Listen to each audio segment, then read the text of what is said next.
Hosted by you/perfect_track_3647.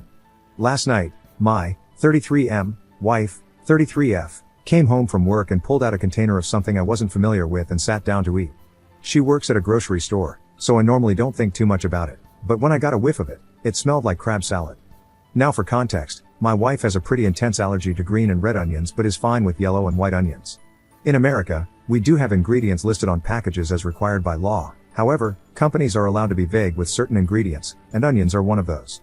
Normally, if I spot onions listed as an ingredient, it's a hard pass for me, I don't even chance it. My wife, however, doesn't follow the same rule. Back to last night, I got up and asked to see the container, which was half gone at this point, and read the ingredient list. Onions, plain as day, were listed toward the top of the ingredients. I asked her if she had bothered to read the ingredients, and she said she had but assumed they were the safe ones. At this point, I grabbed the EpiPen from her purse, which, I feel the need to add, she only started carrying, along with Benadryl, because I badgered her for a couple of years about it when we started dating, and kept it close by. I was upset because I used to work in a kitchen, and I know full well that green onions and seafood are almost inseparable in those salads, but I kept a calm demeanor and just watched her. Within a few minutes, she started having a reaction. At first, I wanted to give her the EpiPen because she had eaten so much, but she refused and said she would just take some Benadryl and lay down on the couch. Eventually, she needed to be given the EpiPen, and I drove her to the ER. Keep in mind, this was taking place at about 12 a.m., and I had to work at 8 a.m. We got to the ER, and they admitted her. The doctors told me that she needed to stay overnight for observation because of how severe her reaction was. I spoke with my wife about it. We know the staff there pretty well, and I knew she was in good hands, so I checked with her to see if she would be okay if I went home to get some sleep before work. She said it would be totally fine. However, as I was leaving, I chose to call her mom and ask if my wife could spend the next couple of days at her house.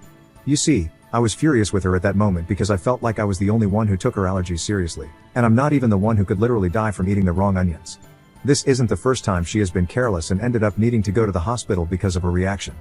There have been many times before when she just ate first and asked questions later, and it frustrates me to no end that she doesn't take a few moments to read the ingredients and avoid onions she cannot plainly identify.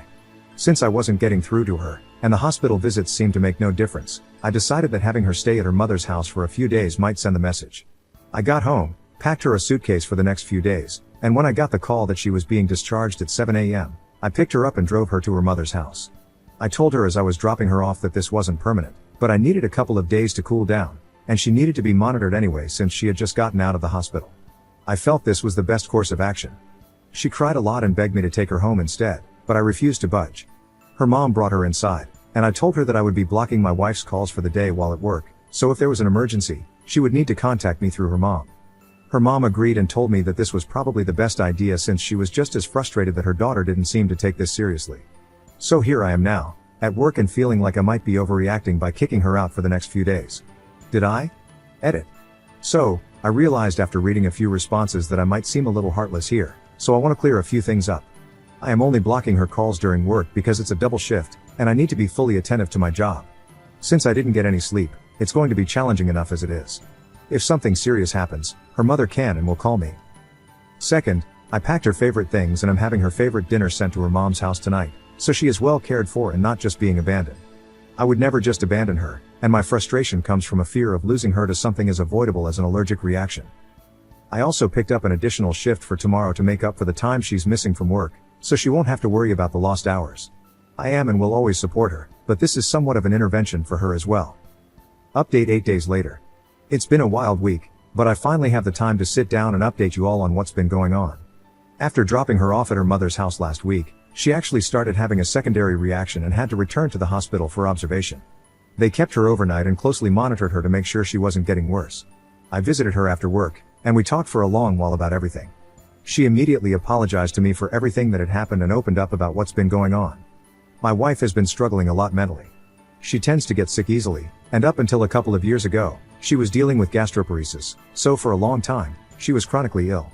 But as soon as she cleared one hurdle, another would pop up, and she would struggle again.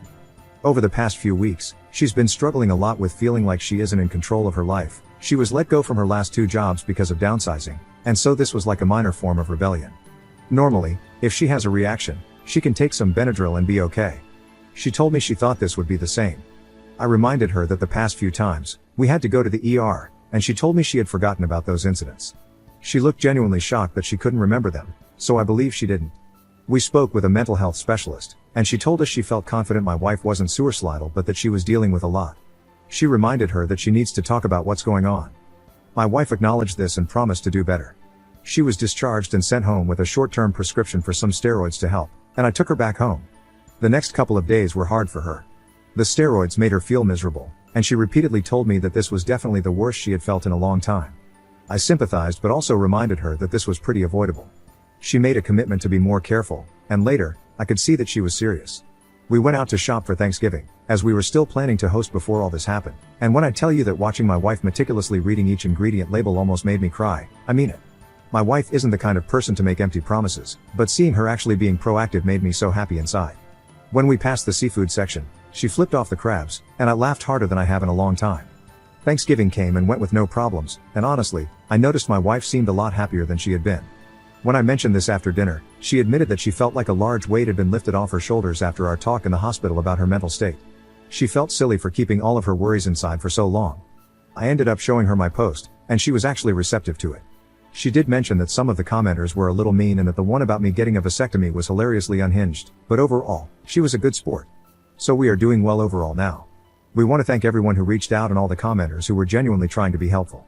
You were a source of grounding for me when things were spiraling out of control.